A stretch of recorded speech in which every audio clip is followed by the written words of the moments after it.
Assalamualaikum warahmatullahi wabarakatuh. Waalaikumsalam warahmatullahi wabarakatuh.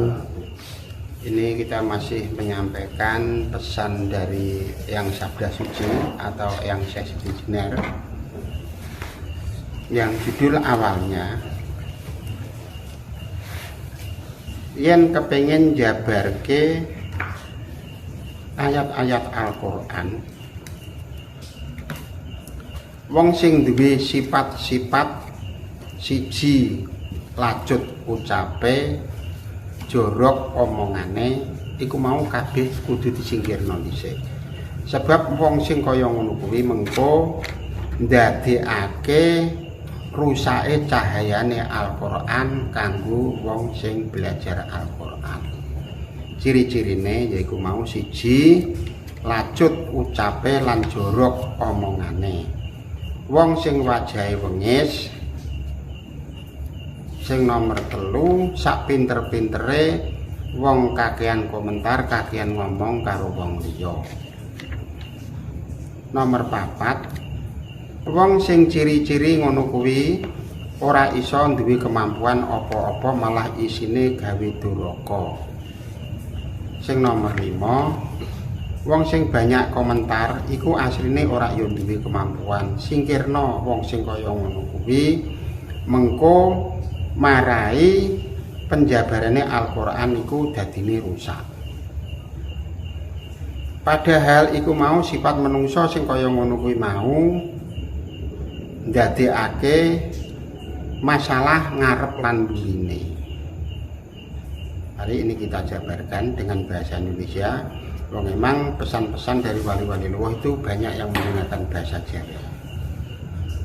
Yang dimaksud yang Syekh Siti Jenar, orang-orang yang ucapannya selalu lacut, ngomong jelek, ngomong jorok, itu harus sementara pada waktu menjabarkan Al-Quran, orang tersebut harus disingkirkan dari wilayah penjabaran Al-Quran. Sebab apa? Al-Quran itu adalah kitab suci, wahyu Allah yang diturunkan kepada Rasulullah. Itu sesuatu yang suci, harus sangat dihormati intinya. Kalau ada orang-orang yang mempunyai sifat-sifat tersebut, sementara harus dipinggirkan. Yang dimaksud seperti itu. Terus yang kedua,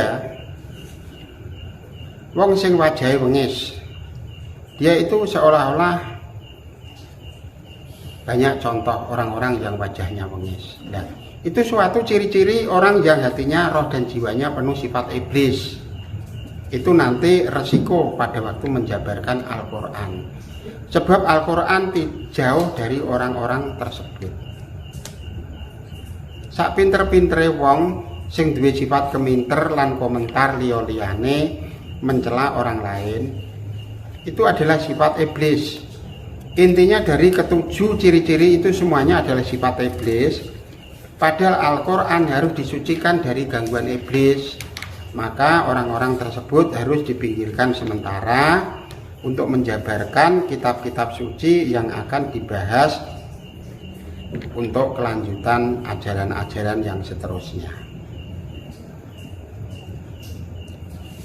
Terus yang keempat, orang-orang tersebut yang sifatnya seperti itu selalu mencari kesalahan orang lain demi ketenaran diri sendiri. Itu ciri-cirinya.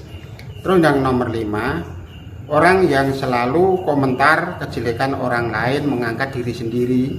Semuanya itu adalah sifat iblis. Selanjutnya, orang-orang yang mempunyai 7 sifat tersebut jangan sekali-kali diberi kesempatan pada waktu kita menjabarkan ayat-ayat suci. Kita harus mempunyai teori, mempunyai cara yang beda. Kita adalah menjabarkan kitab suci dengan cara yang santun, cara yang bersih, cara yang suci. Kita intinya apabila menjabarkan kitab suci harus akhlak. Akhlak dengan Rasulnya, akhlak dengan kitabnya, akhlak dengan Allah. Intinya seperti itu. Itu suatu kunci. Terus landasan kedua, sebelum menjabarkan kitab suci yaitu kitab Al-Quran, intinya ini dasar utama, kita harus memasukkan cahaya nur Allah ada pada roh dan jiwa kita. Yang kedua, kita harus memasukkan nur Al-Quran pada roh dan jiwa kita. Yang ketiga, memasukkan cahaya nur Rasul pada roh dan jiwa kita.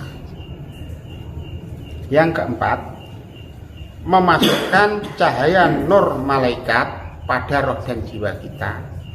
Yang terakhir, memasukkan nur alam pada roh dan jiwa kita. Jadi intinya, kita mau belajar menjabarkan Al-Quran, itu syarat-syaratnya banyak sekali, persyaratannya juga banyak sekali. Tapi kadang-kadang wong kita ingin menjabarkan Al-Quran itu adalah kitab suci. Kadang-kadang kita tidak tahu rumusnya, tidak tahu dasarnya, terus asal baca, itu juga tidak apa-apa. Tapi sebenarnya kalau ingin menjabarkan kitab suci yang secara real, secara detail, itu mempunyai rumus-rumus yang sejauh itu. Maka di dalam ajaran-ajaran yang disampaikan di dalam keluarga Al-Fitrah itu memang sangat beda.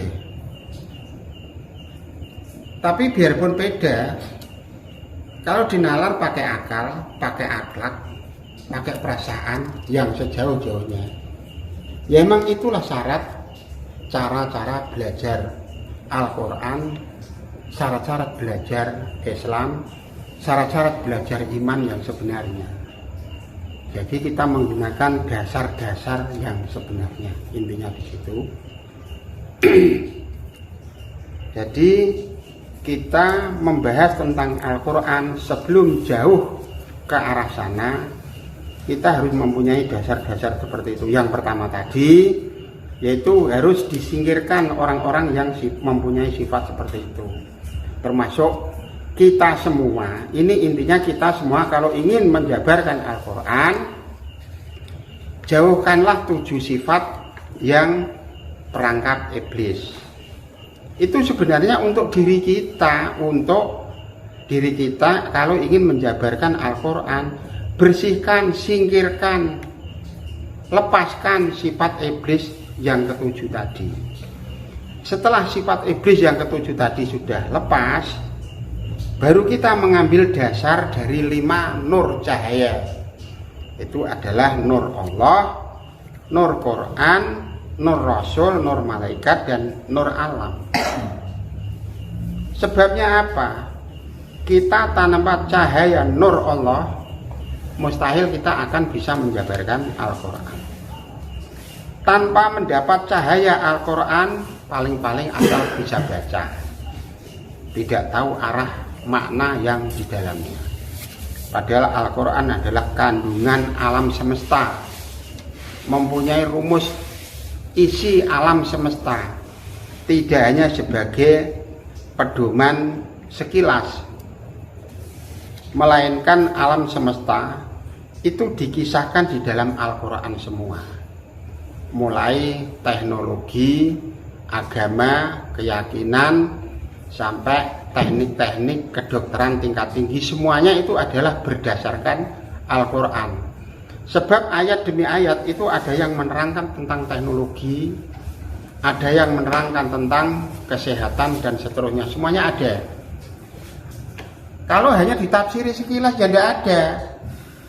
Nah, seperti teknologi tinggi itu semuanya adalah bersumber dari Al-Quran. Cuma kita yang tidak tahu cara memahami, belum tahu caranya menjabarkan, dan belum tahu caranya kita melihat kandungan apa yang ada di dalam Al-Quran. Kita baru sebatas syariat, bisa membaca, bisa menulis, bisa membaca tafsir. Apa yang dikandung di dalamnya itu baru belajar bersama. Intinya di situ. Terus kita harus bisa menyerap cahaya nur Rasul. Sebab Al-Quran ini bisa dibaca seperti ini kan karena ada Rasul, Nabi, Wali, dan guru-guru mursyid. Tanpa dia kan kita tidak bisa menerima. Maka kita selalu mengambil dari 5 cahaya itu sebagai landasan. Tanpa adanya malaikat, Al-Quran tidak bisa sampai sekarang. Itu perjuangan para malaikat, juga perjuangan alam semesta yang mendukung. Sebab kisah ini adalah yang dimuat adalah kisah alam semesta, Al-Quran. Maka sebenarnya Al-Quran itu kandungannya, kita sering ngomong, sejuta arti, sejuta arah, sejuta tujuan, sejuta makna. Nanti ada penjabaran di depan. Maka Al-Quran itu harus dijaga martabatnya, harus dijaga kesuciannya, dan dijaga kelestariannya. Itu mulai zaman Rasul Muhammad sampai sekarang. Sebab itu adalah sebelum kita diciptakan, nur Quran itu sudah ada. Jadi 5 cahaya kunci yang harus diresapkan pada roh dan jiwa ini adalah modal yang sangat besar, modal yang sangat kuat, modal yang harus kita pahami apa yang terkandung di dalam 5 titik tadi. Itu harus suatu kunci. Segala sesuatu kalau tidak tahu rahasia dan kuncinya, kita kan akan bingung. Mau mengambil barang di gudang, kita tidak bawa kunci, mustahil kita bisa masuk gudang. Terus kita ingin menjabarkan Al-Quran, itu harus melewati 5 kunci itu. Tidak asal baca. Kan akhirnya tidak tahu apa yang menjadi mutiara Al-Quran, kita juga tidak tahu. Apa yang dikandung, kita juga tidak tahu. Taunya yang membaca, menulis, menafsiri. Udah, itu jadi orang top. Kebanyakan di situ, tapi bukan itu. Islam bukan itu, iman bukan itu. Itu hanya sebagian, intinya di situ. Saya kira ini mukadimah tentang penjabaran Al-Quran. Cukup sekian. Wassalamualaikum warahmatullahi wabarakatuh. Waalaikumsalam.